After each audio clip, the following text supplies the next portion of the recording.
So thank you for coming here today. My name is Maron Esson. I'm the President and CEO of Permex Petroleum Corporation.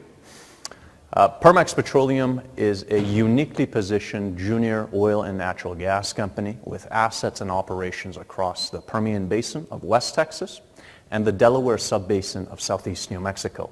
The company is duly licensed and bonded operator to operate on federal, state, and private land, and we do own and operate in both New Mexico and Texas on these three categories of land. Now, as far as forward-looking statements and oil and gas disclosure, they are in the deck. I'll leave them there. We will jump to the unique value proposition. The unique position of Permex is driven from three core fundamental pillars. Number one being the timing we acquired our assets and the actual metrics used to acquire these assets. Number two being the actual geography of the assets and the geological formations that the company owns. And the third thing that makes us unique, which we believe is a strong pillar of growth, is the structure of the company, how we went public through an IPO, not cutting corners, the shares outstanding of the company, and in fact, 27% insider owned within this company. Breaking those down a little bit more, from a timing standpoint, we acquired our assets during a down cycle, typically paid $2,000 to $3,000 per acre to acquire our assets in the Permian Basin. We could pull up data right now. Acreage, our direct offset is going as high as $65,000 to as high as $95,000 per acre. By no means are we saying the same multi-stack plays that are going for $95,000 are the ones we own, because that is not, because that is the Wolfcamp, Bone Springs, various other formations which we don't touch, but we do own a portion of. However, the offset acreage for Permex Petroleum currently is around $10,000 to $17,500 per acre. Essentially, we have land banked from an acquisition standpoint.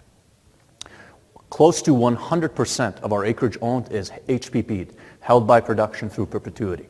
This is another thing that we don't have, the shotgun clause associated with drill or lose our assets. We own our assets. The geographical location being unique, this is a junior oil and gas company that owns assets in the eastern shelf of the Permian, in the western shelf of the Permian, as well as the Midland Shelf, which is our flagship properties. The formations that we own are the same formations being currently produced in the region by Apache, ConocoPhillips, Occidental Petroleum. We're talking about the Wolfberry, the Sprayberry, the San Andres, the Wolfcamp, as well as the Bone Springs. Last, the structure, as I mentioned, were unique because of the structure. Again, $116 million, essentially no debt on the books. The only debt this company holds is around $100,000. Insider debt, again, no unsecured or interest-bearing outside loans for this company. Currently, the company is at an inflection point of growth stemming from A, drilling of our new wells, that we're starting to drill Sprayberry wells in our Martin County assets. Two being increased optimization of our current well bores that are producing. So we go back in, we do restimulation, acid foam treatment, some of them taking apart some of the well bores and going up formation to produce from a different formation.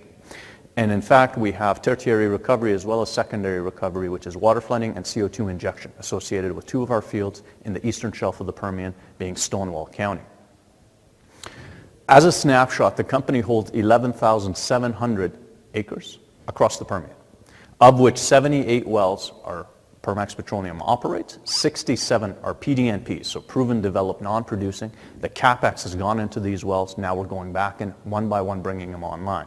We recently brought two of the wells online, and they're generating, each one is generating approximately $500,000 in added revenue to the company. So we have 67 more well bores to go back in, depending on the formation it's producing from, acidize, treat, or frack, and bring back on production.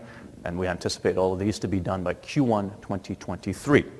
Now, saltwater disposal facilities are a key component in the Permian Basin. If you produce in the Permian Basin and do not have saltwater disposal facilities, oil and gas prices dropping, your OPEX will go up with it because you need to dispose of your water produced. Permex Petroleum mitigated against that. We own 17 saltwater disposal facilities.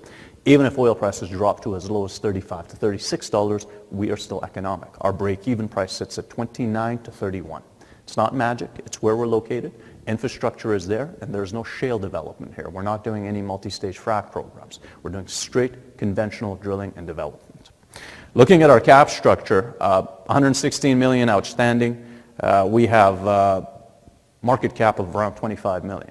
When you look at an oil and gas company, you want to run their PV10 valuation over their 2P reserves and understand the value of the company. As we go through this presentation, I'm going to show, in our opinion, why there's a disconnect between our fundamentals, where we should be valued at, and where the market has valued at us today. From an operational standpoint, this is a company that recently acquired interest in 73 wellbores. When oil prices hit negative, the company shifted focus from an operational standpoint. We jumped into the royalty structure as well. We now own royalty interests in 73 wellbores operated by Apache, Chesapeake, Chevron, various other large caps, all situated in the Permian Basin. From a transformational acquisition standpoint, our flagship property, which is 7,800 acres, was purchased in October of this year. This was actually one of the Breedlove B fields of West Texas, and it is a tremendous producing field from the Sprayberry Formation. The key operator in the region is Devon Energy and Apache.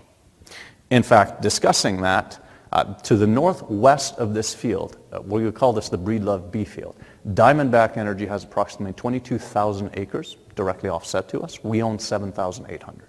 They are producing around 52,000 barrels of oil a day from their field, from the Breedlove B field. Permex Petroleum is now starting to drill and develop in this region. We have now permitted 2 wellbores to drill, and there's 28 locations on this single property for us to produce. In aggregate, in all of our properties, there's around 72 locations that we can go ahead and start drilling and developing. Stonewall County. I already alluded to this. This is our EOR, or secondary water flood, and CO2 injection. This is situated in the eastern shelf of the Permian Basin, and we are moving forward with proven developed non-producing recompletions, acidization, foam treatment, as well as water flooding to pressurize the reservoirs. $29 to $31, as I depicted, is our break-even across the board between our wellbores.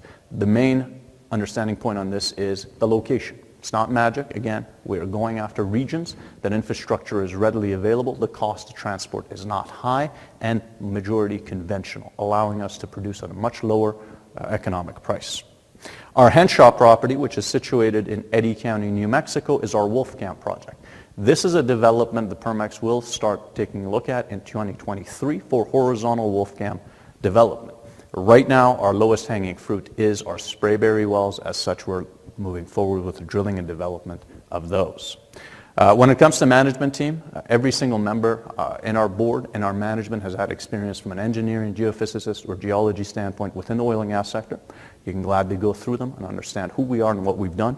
Notably, we brought on the ex-CEO of Gulf Oil Canada, one of the largest oil and gas companies out there. He is on our board, which is now J.P. Bryan, and assisting us with the drilling and development of our Martin County asset. I did mention the fundamentals. In September of 2021, that is our year end, we ran an independent valuation of our assets. They came in, again, September 2021, oil was 65. So all of our economics are run at oil 65. 285 million valuation, our PV10 of our 2P reserves, proven and producing. When we look at proven reserves, that's the chance of recovery of 90%. Probable reserves, that's a chance of 50%. If we remove the probable reserves of this company at 65 oil, only are proved with a 90% chance of recovery independently valued, we should be trading above 150 to 160 million as far as the company's valuation today, not 25 million. Why does this disconnect exist between our fundamental, what we own in the assets, and what the market is putting a value on us? In our opinion, in management's opinion, it's driven from the fact that we're traded on a Canadian Securities Exchange, a junior venture exchange with no analyst coverage, with low volume, and 0 oil and gas companies on it, essentially. Number 2 being the OTC QB, similarly. Hardly any oil and gas companies on there, and the volumes being traded are minimal. What can we do to mitigate against this? The company has now began their F1 filing, and we are proceeding to uplist to NASDAQ. Within the next 5 months, we anticipate the company will be listed on NASDAQ, and as such, mitigating against this and correcting the valuation of the company. When we look at our company from a reserve 2P standpoint, you will notice a growth pattern, trajectory that we have grown from 9.5 million barrels in 2P reserves, BOE I should say, to a 24.5 million 2P BOE reserves in 2021. But you look at across the board, and all the enterprise values associated with our peers has continuously grown, except Permex has not. Our reserves have, our proven reserves have, our production has. However, the EV has not. We purely base this on the fact that we are on 2 exchanges that have no coverage for oil and gas. Looking ahead as an investment highlight, this is a company that already owns its assets in the Permian Basin, one of the hottest regions in the world. In fact, we not only own it in the right shelves, but directly offset by the right operators. We had partnered with Occidental Petroleum on a working interest basis in Gaines County in the past. Now we're looking to do the same thing in our Martin County asset with Diamondback Energy, which is our direct offset operator. We anticipate the DNC, drilling and completion of 2 Sprayberry wells within the next 4 to 5 months, which will allow us then to utilize the deliverables from that drilling to uplist and move forward at a higher valuation. That being said, we are prepared for the next phase of the growth, and keep in mind everything that this company runs its economics based on is 65 oil, not 100. Thank you all. I'll take any questions. So the PE10 was 285 at 65? Correct. 20 million. And that's Canadian. Again, it's no matter how you look at it. If we were on the OTC QX, there are some oil and gas companies on the QX that there's volume, they're decent players within the field, but OTC QB there isn't. We are now starting to do this. So we recently closed on a $7 million financing with Think Equity, our investment bankers out of New York. The sole purpose of this is to prepare us for uplisting to NASDAQ, meaning going forward with the drilling of our 2 wells, which are deliverables to utilize to bring the share value up before we go into NASDAQ. What about operational? What's the biggest bottleneck you see for proving yourself operational? I think the biggest is the horizontal drilling component. As you can imagine right now, horizontal rigs are not available. So how can we mitigate against that? The 2 wellbores that we're going into first, we're going into them vertically. And once we have established a production from them, then we will proceed to do a lateral leg on them. So I think from an operational standpoint, it's the rigs and the availability and timing. And that's something we, on a daily basis, have to put up with in the Permian. What are you seeing in the Permian in terms of pipeline bottlenecks? Right now, there isn't. We went through this in pre-2014, if you recall. The same constraints do not apply right now because a lot of the pipelines did move forward under Trump administration. So a lot of things did open up for us in the region. Right now, when we're selling, for instance, in Martin County, we directly go into the Occidental line. Gaines County, we go into the Occidental line. We actually have Energy Transfer Partners, which you're familiar with. They are our major purchasers on the Texas side. And New Mexico, it's Holly Frontier, which is another company that handles majority of our purchase. How are we doing for time? Good. Any other questions? Great questions. All right. Thank you very much. Appreciate it.